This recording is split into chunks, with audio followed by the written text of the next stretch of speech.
ఉంటాం అంటే కదా! కాశీలో నుంచి గంగా జలాన్ని తీసుకొని రాకూడదనేసి అని అంటారు కదమ్మా! ఏమో మేమందరం తెచ్చుకుంటూనే హ్మ్. ఉంటామమ్మా. అంటే ఒకటి చెప్పనా నేను, లోకో భిన్నో రుచిః.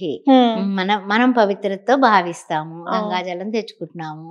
గంగాజలం తెచ్చుకొని నెత్తి మీద చల్లుకుంటున్నాము. ఏమైనా మనకి సూతకాలొచ్చినప్పుడు చల్లుకుంటున్నాము.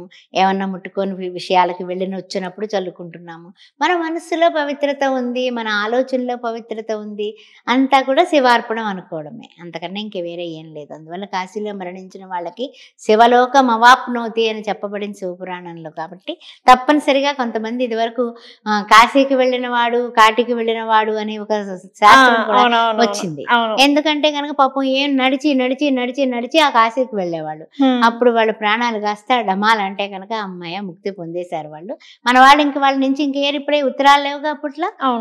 వెళ్ళారు ఇంక రారు ఇక అంతే. అలా అన్నమాట. అలాగా అన్నీ వచ్చాయంటే ఈ రోజు కూడా కాశీ పట్టణంలో కరోనా వ్యాధి రాలేదు. అంటే పరమేశ్వరుడు అక్కడ ఉన్నట్టే కదా. అవును, ఖచ్చితంగా. అందుకు కరోనా వ్యాధి అంటుకోలేదు. ఇప్పుడు ఇంత నీళ్లే కలుషితం అవుతాయేమో అదేమో ఇదేమో అంటున్నారు. అక్కడ ఎందుకు రాలేదు? మనందరం టీకాల మీద టీకాలు వేయించుకున్నాం. ఇవన్నీ కూడా ఈశ్వరుడు యొక్క ప్రభావం. కాశీ క్షేత్రంలో అన్నానికి లోటు ఉండదు. కాశీ క్షేత్రంలో ఏ విధమైనటువంటి గ్రహాలకి సంబంధించినటువంటి పాపాలు కూడా అంటవు. అవును. అదేవిధంగా మనం చూసుకున్నట్లయితే అమ్మ, సృష్టి స్థితి లయ. సృష్టి వచ్చేసి బ్రహ్మ, స్థితి వచ్చేసి విష్ణుమూర్తి, లయ వచ్చేసి మనకి పరమేశ్వరుడు. సో అంటే సృష్టించేవాడు, స్థితిలో ఉండేవాడు, మనకి గమనం చూపించేవాళ్ళు వచ్చేసి పరమేశ్వరుడు. సో అట్లాంటి పరమేశ్వరుడు ఈ మూడింటికి సంబంధించి ఒక విషయం చెప్పరా అమ్మ మాకు? అంటే మనం అనుకుంటూ ఉంటాం కదా, 84 లక్షల జీవరాశుల్లో ఉత్తమోత్తమైన మానవ జన్మ ఎత్తాము. మనం చాలా గ్రేట్. మన కాళ్ళు చేతులు అన్నీ కూడా బాగున్నాయి, మనం మాట్లాడగలుగుతున్నాము అని రకరకాలైనటువంటి మదాలు ఉంటాయి. ధనమదం ఉంటుంది, సౌందర్య మదం ఉంటుంది, విద్యామదం ఉంటుంది, పదవీ మదం ఉంటుంది.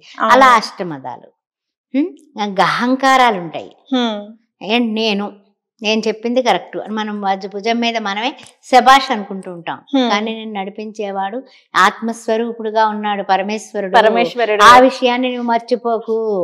ఆల్వేస్ బీ కేర్ఫుల్ అని చెప్పేది సృష్టి. నిన్ను సృష్టించింది మాత్రానికి బ్రహ్మ, ప్రజెంట్ నువ్వు ఉండడానికి కారణం విష్ణుమూర్తి. కానీ నీ గమనం ఏంటి అని చెప్పేది మాత్రానికి లయకారకుడు. నీకు భోజనం అరగట్లేదు, ఆయన తీసుకెళ్లిపోదాం అనుకున్నాడు, టిక్ పెట్టేసుకో. Okay, first warning.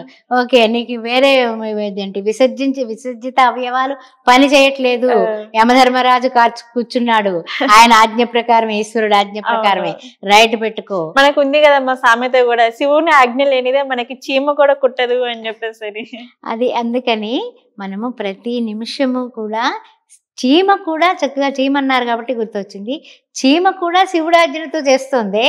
మనం నువ్వు ఎక్కడి నుంచి వచ్చావయ్యా అంటే నీకు తెలియదు, ఎక్కడికి వెడతావు అంటే నీకు తెలియదు, నీ గమ్యం ఏమిటి తెలియదు, పర్పస్ ఆఫ్ లైఫ్ తెలియదు. నీకు ఒక్కటే ఒకటి గోల్, నంది ఈశ్వరుడు. నంది ఎలా అయితే దృష్టి ఏకాగ్రతగా ఈశ్వరుని చూస్తుందో, నీవు అలాగే ఏకాగ్రతగా ఈశ్వరుని చూడు అని ఆ నంది చెప్తోంది. నేను పశువునయ్యా, నువ్వేం గొప్పవాడిని అనుకుంటున్నావు, నేనే ఆయన చూసుకుంటూ ఆయనలో ఐక్యం ఎప్పుడవ్వాలా అని చూస్తూ ఉంటే, నువ్వు అటు చూస్తావు ఇటు చూస్తావు, రకరకాల వింత వింత వేషాలు, వింత చేష్టలు, నీకు అహంకారం, నీ చిన్న జీవితానికి యవ్వన మదం ఉంటుంది, గర్వం ఉంటుంది, అది గర్వం, నేను గొప్ప అంటావు, ఇవన్నీ నావంటావు, అవన్నీ ఉంటాయి, నువ్వు పోతావు. ఆ జీవిత సత్యం ఎవరు తెలుసుకుంటున్నారు? తెలుసుకున్నవాడే మహనీయుడు, మహాత్ముడు. అందువల్ల ఇవన్నీ కూడా మనం ఘటన సమర్థుడు పరమేశ్వరుడే. అంతటి ఘటన సమర్థుడు కాబట్టి ఆ ఈశ్వరుణ్ణి ఎప్పుడు కూడా మనము అంకిత భావంతో ప్రేమించండి.